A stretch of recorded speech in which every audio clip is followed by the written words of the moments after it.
Hi, I'm Dr. Rica Cruz. I'm a sex and relationships therapist, and I'm here to debunk myths about sex.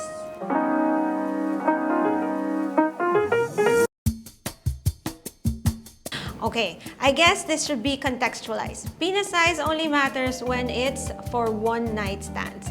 But if you are in a long-term relationship, what matters is the performance and the love, not the size.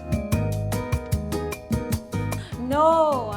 As a matter of fact, there's a study that says that 36% more of women orgasm through clitoral stimulation, not through vaginal penetration or vaginal intercourse. So you need to stimulate the clitoris. Go to Unprude for guidance. No! Where did they get that from? I think it comes from how people would want more like bisexual women, and they like stigmatize or stereotype bisexual men. But the rate is around the same. Gender is fluid. Safer means, from a medical perspective and from a psychological perspective, safe sex means safe from sexually transmitted infections, not from pregnancy. So when you do oral sex and anal sex without protection, you are still at risk of getting sexually transmitted infections, the same way as with vaginal intercourse, and sometimes even more nga with anal sex. No, I think it's around the same. Women can have casual sex too. Stop judging women. No, it doesn't happen that way. And that misconception or myth is actually very scary because a lot of Filipinos look at porn for sex education. And they feel that what's happening in porn should also be happening in their bedrooms. But whatever is in porn, my ladies and gentlemen, it's actually very fictional. It's as fictional as Cinderella.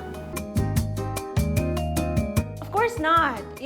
Usually, first-time sex or your sexual debut, your first sexual encounter is not the best.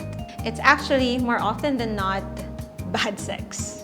You would have the best sex with a person that you are very comfortable with, that you trust, that you have like mutual respect with, and someone that you actually know.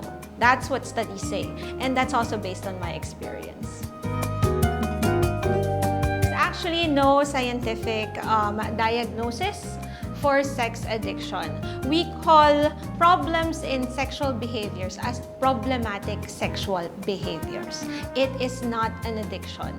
So when we say addiction, there's usually a threshold for it. But in sex, there's no such thing as a lot of sex.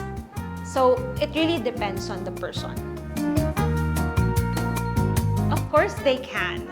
Whatever women can do, men can do too, and vice versa. I think we need to start thinking about that. In my studies on sexual pleasure, we found out that actually women in their 40s and men in the middle age are the ones who are having really, really good sex. So if you're young, there's still time for you. Women have the capacity to be interested in sex. Kaso nga lang, with all these imbalance of power and emotional labor and everything that we need to think about, sex becomes deprioritized. But that doesn't mean that we do not have any interest in sex. Okay? Same lang yan. Alright? Thank you very much. I hope that I was able to answer your questions, and I hope that we start looking at sex with open and sexy minds. I'm Dr. Rica Cruz, and if you want more information, please visit my website, unprude.com, and of course, esquiremag.ph.